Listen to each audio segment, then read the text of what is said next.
السلام علیکم ورحمۃ اللہ وبرکاتہ۔ میں ہوں ہومیوپیتھک ڈاکٹر محمد عقیل سیفی۔ میرا آج کا لیکچر ہے ہومیوپیتھک میڈیسن ایبسینتھیم پر۔ ایبسینتھیم کیا ہے اس کو ایک جملے میں بیان کرتا ہوں۔ اس کی خام حالت، اس کی ڈرگ پکچر، اس کی خاص علامات اور اس کی کلینکل پریکٹس۔ ایبسینتھیم کو اگر ایک جملے میں بیان کریں تو ایبسینتھیم ہے اعصابی جوش اور مرگی کی دوا ہے۔ یہ اعصابی جوش اور مرگی کی دوا کیوں ہے، اس کی پہچان کیا ہے، مزید آگے میں بیان کرتا ہوں۔ اس سے پہلے ایبسینتھیم ایک پودا ہے، ایک جڑی بوٹی ہے، افسنتین، اس سے تیار کی جاتی ہے۔ پورے پودے سے یہ دوا تیار کی جاتی ہے جو پیٹ کے کیڑوں کے لیے، جگر کے لیے، دماغ کے لیے، تنگی حیض کے لیے اور کیڑوں کو بھگانے کے لیے اس کی دونی دیتے ہیں، بدبو ختم کرنے کے لیے۔ اگر دیکھا جائے تو یہ دماغ پر، یہ پودا جو ہے اس کی دونی اور یہ پودا جو ہے اس کی دوا دماغ پر زیادہ اثر کرتی ہے، اور اس لیے یہ ایک مرگی کی دوا ہے۔ جب اس پودے سے ہومیوپیتھک دوا بنتی ہے تو وہ مرگی کے دوروں کو ختم کرتی ہے، اعصابی جوش کو ختم کرتی ہے۔ یہ ٹرائی میازمیٹک میڈیسن ہے، یعنی تینوں میازم کے انسانوں میں اس کی علامات پیدا ہو سکتی ہیں، اور اس کی ڈرگ پکچر جو ہے وہ دو طرح کی ہے، ایک نارمل حالت اور ایک دورے والی حالت۔ نارمل حالت میں اگر ہم اس کو ایبسینتھیم کو دیکھیں گے تو اس کے چہرے پر جو ہے وہ بد وضع چہرہ ہوگا، جاہلانہ چہرہ ہوگا، لاپرواہ ہوگا۔ اس کی وضع قطع، اس کے کپڑے، اس کے بال سنورے نہیں ہوں گے، اور چہرے کے جو خد و خال ہیں وہ خوبصورت نہیں ہوں گے، پرکشش نہیں ہوں گے، یعنی بد وضع چہرہ خوبصورت نظر نہیں آئے گا۔ چہرے سے ایسے معلوم ہوگا جیسے کوئی جاہل ہے، کوئی پاگل ہے۔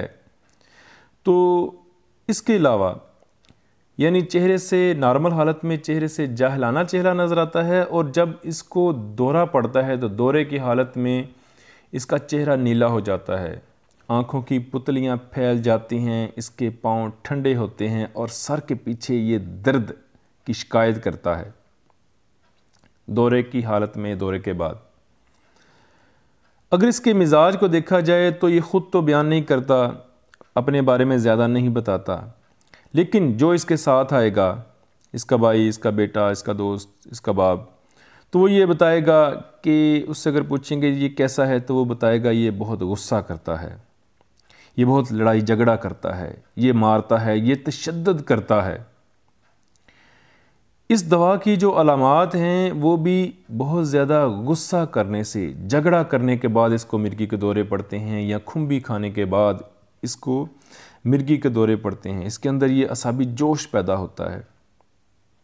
اس کی جو خاص علامات ہیں، جو پہچان والی علامات ہیں ایبسینتھیم کی، وہ یہ ہیں کہ جب اس کو دورہ پڑنا ہوتا ہے، پڑنے سے پہلے اس کی زبان، اس کے اندر کپ کپی آتی ہے، اس کی زبان کانپتی ہے، اس کا جسم کانپتا ہے، اس کے چہرے کے پٹھے جو ہیں وہ پھڑکتے ہیں، وہ کانپتے ہیں، اور پھر یکدم اس کو چکر آتے ہیں اور یہ پیچھے کی جانب گر جاتا ہے، اور دورے کی حالت میں بھی اس کو چکر ہوتے ہیں۔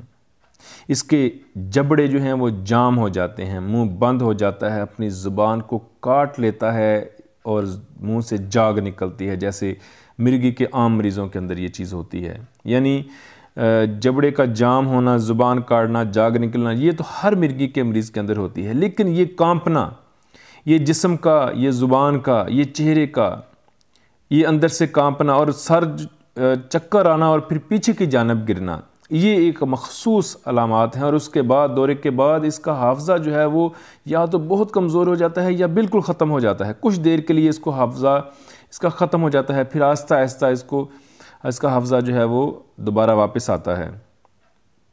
اور دورے کے بعد پھر کیا کرتا ہے؟ یہ تو اس کو دورہ پڑا ہے، دورے کے بعد کیا کرتا ہے؟ دورے کے بعد یہ سر کو جھکا کر بیٹھ جاتا ہے، اور سر کے پیچھے اس کو درد ہوتی ہے، اور اس کو پیشاب کی خواہش ہوتی ہے بار بار، یعنی جب دورہ پڑتا ہے یا دورہ پڑنے سے چند دن تک اس کو بار بار دن اور رات یہ اٹھ کر جا کر پیشاب کرتا ہے. پیشاب آیا ہے نہیں آیا ایک قطرہ ہے، لیکن اس نے پیشاب کرنے جانا ہے.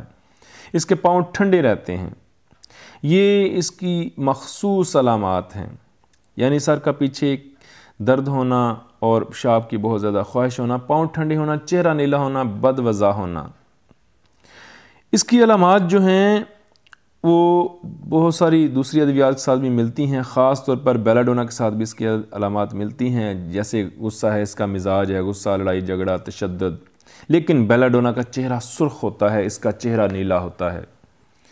اس کے علاوہ سٹرامونیم وہ بھی غصہ لڑائی جھگڑا بہت زیادہ کرتا ہے. اس کے علاوہ آرٹیمیشیا ولگرس سے بھی اس کی علامات ملتی ہیں. اگر کانپنے کی علامات دیکھی جائیں تو وہ اس کی علامات جیلسیمیم کے ساتھ ملتی ہیں. لیکن جیلسیمیم میں اس طرح مرگی کے بہت زیادہ دورے نہیں ہوتے. وہ کانپتا تو ہے، راشا تو ہوتا ہے، لیکن مرگی نہیں ہوتی. اس میں جاگ نکلتی ہے، اس کو مرگی کا دورہ پڑتا ہے، یکدم چکر آتا ہے اور اس طرح پیچھے گرتا ہے اور سر کے پیچھے درد ہوتی ہے. اس کی کلینکل پریکٹس میں آپ کو بتا دوں کہ یہ بہترین مرگی کی دوا ہے. آرٹیمیشیا کے ساتھ، آرٹیمیشیا ولگرس کے ساتھ بہترین کام کرتی ہے. ایبسینتھیم 30 پاور میں بہترین کام کرتی ہے اور آرٹیمیشیا ولگرس بھی 30 پاور میں بہترین کام کرتی ہے. اور اگر آپ اس کے ساتھ اگر بیلاڈونا کو بھی یوز کروانا چاہیں، اگر چہرے کے اندر سرخی بھی ہو تو بیلاڈونا یوز کروائیں. اگر چہرہ نیلا ہو اور دورے کے دوران چہرے آنکھوں کی پتلیاں پھیل جائیں تو پھر کنفرم ایبسینتھیم ہے. یہ ایبسینتھیم کی بہترین پکچر آپ کے سامنے میں نے پیش کی ہے.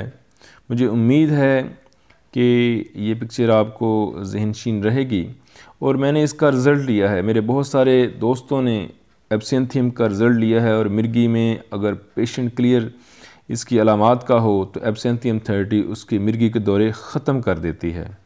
اس کو مسلسل صبح دوپہر شام 3 ٹائم استعمال کروانا چاہیے اور اپنی پریکٹس میں اس کو لے کے آئیں اور بہترین رزلٹ دے گی اعصابی جوش میں، مرگی میں. اپنی دعاؤں میں یاد رکھیے گا. ہومیوپیتھک ڈاکٹر محمد عقیل سیفی.